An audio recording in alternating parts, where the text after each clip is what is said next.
دیکھیے قرآن کی یہی لطافت ہے، آپ کو قرآن ایک آیت سے کبھی دوسری آیت کو جوڑنا پڑتا ہے، کبھی کلام اہل بیت اطہار وسلم سے سہارا لینا پڑتا ہے، اور بلکہ قرآن و اہل بیت ساتھ ساتھ ہیں تو ہر آیت کے لیے کلام اہل بیت سے سہارا ضروری ہے۔ مثال کے طور پر وہ معروف آیت ہے کہ انہ لقرآن کریم فی کتاب مکنون لا یمسہ الا المطہرون، سورہ واقعہ کی بڑی معروف آیتیں ہیں کہ یقیناً یہ عزت والا قرآن ہے کہ جو ایک نظر نہ آنے والی کتاب میں ہم نے چھپا کے رکھا ہوا ہے۔ ابھی کسی خاص قرآن کی طرح اور کسی خاص مطلب کی طرف اشارہ ہے۔ یہ قرآن تو وہ ہے کہ جو ہمارے سامنے ہے، لیکن اس قرآن کی ایک نورانی کیفیت ہے کہ جو عالم انوار میں ہے۔ تو فی کتاب مکنون، ہم نے چھپی ہوئی کتاب میں اس قرآن کو رکھا ہوا ہے، لا یمسہ الا المطہرون، اس چھپی ہوئی کتاب کو کوئی مس نہیں کر سکتا مگر یہ کہ صاحبان طہارت کے۔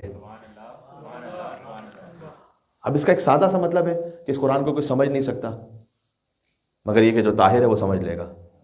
تو کیا اس کا یہ مطلب ہے؟ اس کا یہ مطلب بھی ایک سطح پر ہے، لیکن یہاں پر سمجھنے کا لفظ اللہ تعالیٰ نے استعمال نہیں کیا، یہاں مس کا لفظ استعمال کیا۔ لا یمسہ، مس ٹچ کرنا، کوئی چھو نہیں سکتا اس قرآن کو الا المطہرون، مگر یہ کہ جن کے پاس طہارت ہے۔ تو طہارت ہے کا کیا مطلب ہے؟ میں 3 دفعہ شاور لے کر 5 مرتبہ کپڑوں کو دھو کر اچھی طرح سے طاہر ہو کر کوئی چھینٹے بھی نہیں پڑے تو میں کیا اس قرآن کو مس کر لوں گا؟ نہیں۔ قرآن کو تو اچھا اگر یہ ظاہری معنی ہو تو کتنے لوگ ہیں جو شاید حالت نجاست میں قرآن مس کر لیتے ہو، نعوذ باللہ من ذالک، ہو سکتا ہے نہیں ہو سکتا؟ تو کیا کوئی پتھر کا بن جائے گا؟ کیا کوئی اسی وقت موت آ جائے گی اسے؟ تو اس کا مطلب یہ کہ ظاہری مطلب تو نہیں ہے، اس کا مطلب کچھ اور ہے۔ تو یہ کون سی طہارت مراد ہے اور یہ کون سا قرآن مراد ہے؟ کون سی نورانی کیفیت میں؟ تنزیل من رب العالمین۔ آگے یہ فرمایا کہ ہم نے اس قرآن کو پھر آہستہ آہستہ کر کے نازل کیا ہے تاکہ تم تک وہ پہنچے۔ قرآن کی ایک نورانی کیفیت ہے، ایک اس کے لفظوں کی کیفیت ہے۔ وہ جو لفظ ہیں وہ لفظ بھی اتنے قابل قدر ہیں کہ بغیر وضو کے ہاتھ نہیں لگا سکتے۔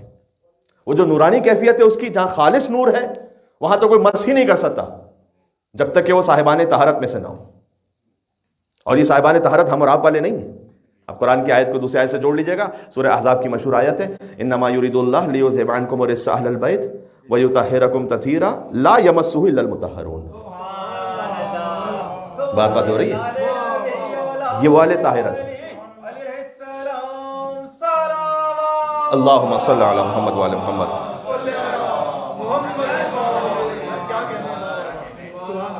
جنہیں طہارت اللہ نے عطا کی ہے ان کے سوا کوئی مس نہیں کر سکتا اس قرآن کو۔ یہ مس کا لفظ ہے یہاں پر، اسی لیے مولا علی علیہ السلام کے لیے بھی ایک بڑی لطیف حدیث ہے، میں اس تفصیل میں تو نہیں جاؤں گا۔ بہرحال حضور مکرم نے فرمایا کہ لا تسبوا علیٰ، علی پر سب و شتم ہرگز نہ کرو، انہ ممسوس فی ذات اللہ۔ ممسوس وہی مس ہے، ممسوس جسے مس کیا گیا ہو۔ انہ ممسوس فی ذات اللہ، وہ اللہ سے اتنے قریب ہیں، اتنے قریب ہیں۔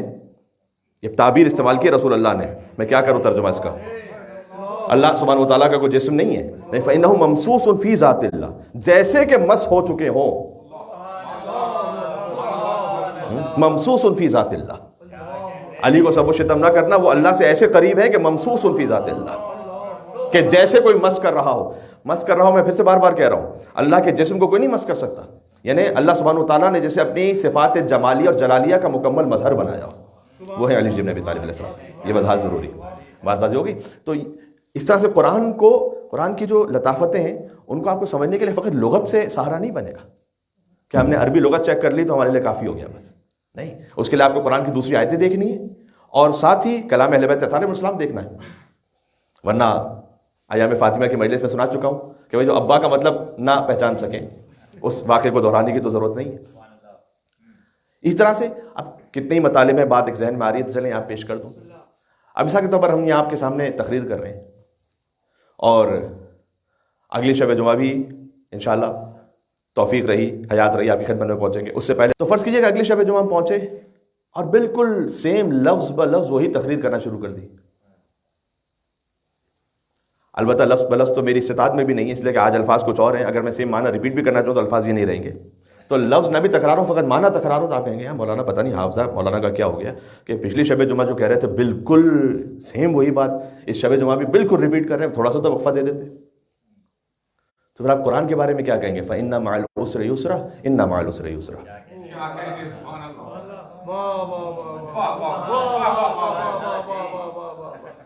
ایسا ریپیٹیشن تو فَبِأَيِّ آلَاءِ رَبِّكُمَا تو کا زبان میں تو 2 آیتیں 3 آیتوں کے بعد آیت ریپیٹ ہو رہی ہے نا، یہ تو بغیر کسی وقفے کے. فَإِنَّ مَعَ الْعُسْرِ يُسْرًا إِنَّ مَعَ الْعُسْرِ يُسْرًا. تو کیا پہلی مرتبہ بہرے ہو گئے تھے؟ ہم سمجھ نہیں آ رہا تھا کیا وجہ تھی، معاملہ کیا ہے.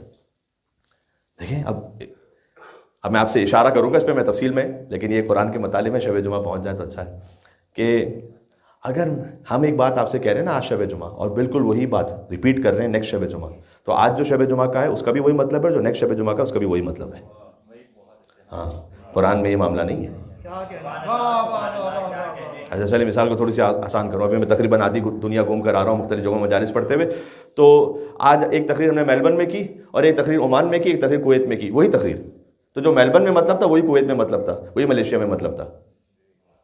اللہ تعالیٰ کا یہ معاملہ نہیں ہے. فَإِنَّ مَعَ الْعُسْرِ يُسْرًا کا مطلب کچھ اور ہے، إِنَّ مَعَ الْعُسْرِ يُسْرًا کا مطلب کچھ اور ہے. ارے مولانا یہ کیسے پاسبل ہے؟ یہ تو بالکل سیم الفاظ ریپیٹ ہو رہے ہیں. جی بالکل پاسبل ہے. قرآن کی جو لطافتیں اور باریکیاں وہ کتنی ہوتی ہیں، تو آپ کو قرآن ہی سے حل کرنا پڑتا ہے. ذرا غور فرمائیے. اب فَإِنَّ مَعَ الْعُسْرِ يُسْرًا إِنَّ مَعَ الْعُسْرِ يُسْرًا کبھی ہوتی ہے تاکید اس لیے کہ آپ مخاطب جو ہے وہ یقین نہیں کر رہا متکلم کی بات کا، تو آپ 2-3 دفعہ ریپیٹ کرتے ہیں. دیکھو راستہ بند ہے، دیکھو راستہ بند ہے وہاں پر، تو آپ نے 2 دفعہ اس لیے کہا کہ آپ کو تاکید کرنی پڑی تاکہ اس کو یقین آ جائے. لیکن قرآن میں یہ معاملہ تو نہیں. قرآن جو مومن پڑھ رہا ہے اس کا مطلب ہے کہ قرآن پر ایمان رکھتا ہے، پہلی ہی بات پر ایمان رکھتا ہے وہ. تو یہاں پر ایمان کی وجہ سے نہیں ریپیٹ ہو رہا کہ ہمیں پہلی بات پر ایمان نہیں آ رہا تھا. ہاں اب اس میں معانی اور معارف کا سمندر ہے. مثال کے طور پر یہاں شروع الم نشرح لک صدرک، سورہ انشراح کی آیت ہے. الم نشرح لک صدرک ووضعنا عنک وزرک الذی انقض ظہرک ورفعنا لک ذکرک فإن مع العسر یسرا ان مع العسر یسرا. الم نشرح لک صدرک، کیا ہم نے آپ کے سینے کو کشادہ نہیں کیا تاکہ آپ مصائب اور سختیوں کو تحمل کر سکیں. الم نشرح لک صدرک ووضعنا عنک وزرک، اور جو آپ پر بوجھ تھا اس کو ہم نے ہلکا کر دیا. تفسیر قمی میں جا کر دیکھیے گا اس سورہ میں ہر آیت سے مراد تعویل میں علی بن ابی طالب ہے. یہ درمیان میں ایک اور بات آ گئی.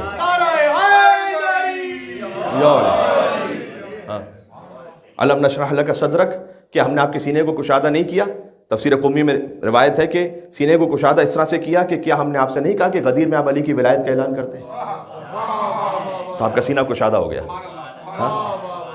الم نشرح لک صدرک ووضعنا عنک وزرک، اور کیا ہم نے آپ سے بوجھ اتار نہیں دیا. ہاں بعلی الحرب، یہ روایت کا جملہ ہے، اس لیے کہ ہم نے جنگوں میں علی ابن ابی طالب کو آپ کا نمائندہ بنا کر بھیجا، تو آپ کا بوجھ ہلکا نہیں ہو گیا. وَوَضَعْنَا عَنْكَ وِزْرَكَ الَّذِي أَنْقَضَ ظَهْرَكَ، وہ بوجھ کہ جو آپ کی کمر کو توڑ رہا تھا ہم نے علی کے ذریعے سے وہ بوجھ اتار دیا.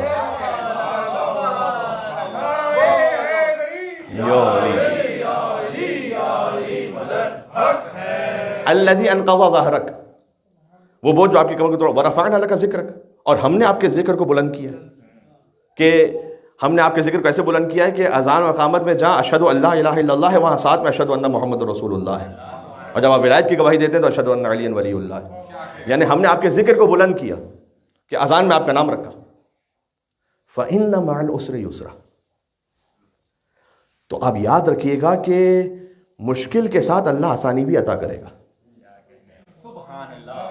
یہ ہے فَإِنَّ یعنی تمام تفصیل کے بعد اللہ نے کہا بس نتیجہ یہ ہے فَإِنَّ مَعَ الْعُسْرِ يُسْرًا، کہ عسر کے ساتھ یسر بھی. عسر یعنی مشکل، یسر یعنی آسانی.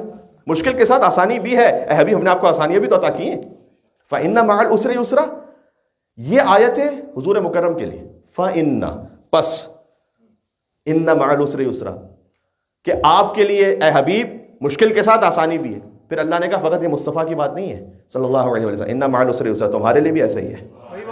تمہارے لیے بھی زندگی میں ہر مشکل کے ساتھ کوئی نہ کوئی آسانی موجود ہے. آیت کا مطلب واضح ہو گیا. آیت تکرار نہیں ہو رہی، ایک آیت مصطفیٰ کے لیے، ایک آیت آپ کے لیے.